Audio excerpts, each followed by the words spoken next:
So, what if I told you that you could get better grades by actually studying less? I know, it sounds way too good to be true, but it is absolutely backed by science.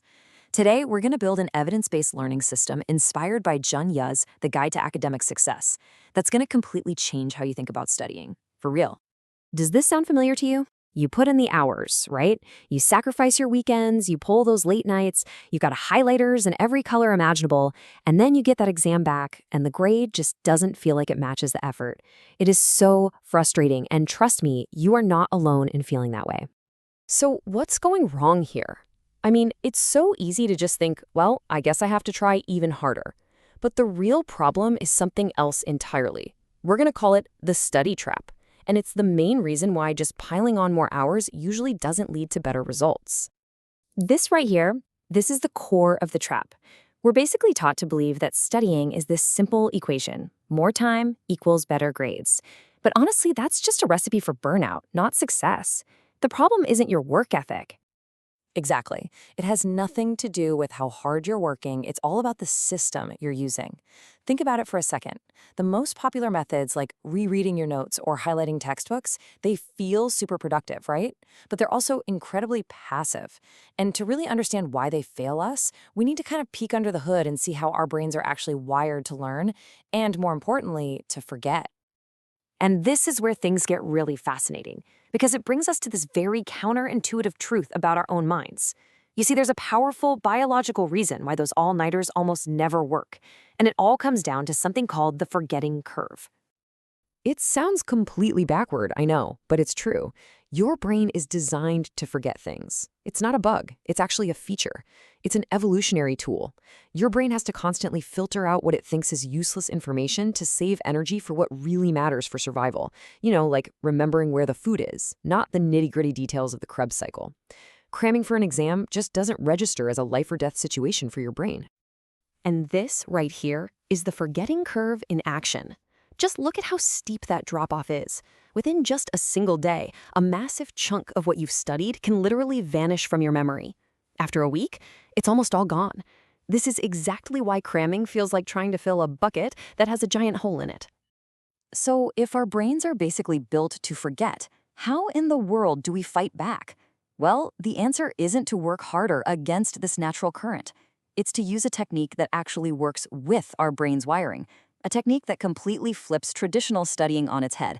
Let's talk about active recall. Okay, here is the fundamental shift in thinking you need to make. Active recall is not about passively shoving information into your brain. No, it's the effortful act of pulling information out. Think of it like a workout for your brain. Every single time you struggle and then succeed in remembering something, you're strengthening that neural connection, just like doing a bicep curl builds muscle. It's a totally fair question. I mean, it feels harder, doesn't it? It feels like more of a struggle. So, is all that extra effort really worth it? Well, let me tell you, the science on this is incredibly clear. And the proof is right here. This landmark study compared different learning strategies, and the results are just wow. The groups that just reread their notes, the passive method, they did okay. But just look at the bar for active recall. It completely dwarfs the others. We're not talking about a small improvement here. This is a massive, massive leap in long-term retention. This is the game changer. So, active recall forges these really strong memories. But to make them last, to truly and finally beat that forgetting curve, we need to pair it with a second, equally powerful principle. And it all comes down to timing. Meet spaced repetition. It is the perfect antidote to the forgetting curve. The strategy is actually pretty simple. You just review information at strategically increasing intervals right before you're about to forget it. Notice how with each review on this graph, the forgetting curve gets flatter and flatter. You're basically resetting the clock on forgetting and locking that memory in for the long haul. And right here, this is where the magic happens. When you use active recall during your spaced repetition sessions, you create this incredibly powerful one-two punch.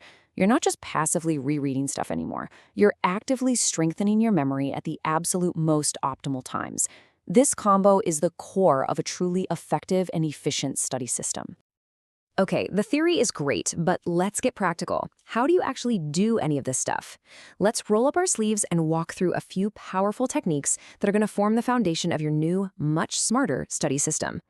Okay, a fantastic and honestly pretty simple way to use active recall is the Feynman technique. It's brilliant.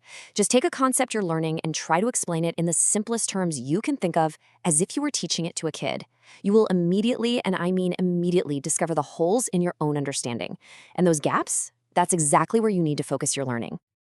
Now, for spaced repetition, a classic is the Leitner system. It's this simple but brilliant method that just uses flashcards in a few boxes. Here's the gist. Everything starts in box 1, and you review that box every day. If you get a card right, it graduates to box 2, which you might only review every few days. Get a card wrong? Uh-oh, it gets demoted right back to box 1. This system automatically forces you to see the hard stuff more often and the easy stuff less often. It's perfect spaced repetition without needing any fancy software. And for those of you who are ready for the next level, there's a technique called interleaving. So instead of studying one subject for hours on end, which is called blocked practice, you mix it up. Do a little math, then switch to some history, then maybe go back to a different kind of math problem. This forces your brain to work harder to retrieve the correct information, and that builds much stronger and more flexible knowledge in the long run. Ultimately, it all comes down to this. We have to stop treating studying like we're just chopping wood with a dull axe, where it's all about raw effort. It's not. It's a skill. And just like any other skill, having the right tools and the right techniques makes all the difference in the world. By using these evidence-based methods, you're not just working harder, you're finally working smarter. Which, leaves us with one final and I think pretty exciting question. When you finally stop wasting all those hours on methods that just don't work, and you start getting better results with less effort, what are you going to do with all that extra time and all that new confidence? The possibilities, my friends, are all yours to explore.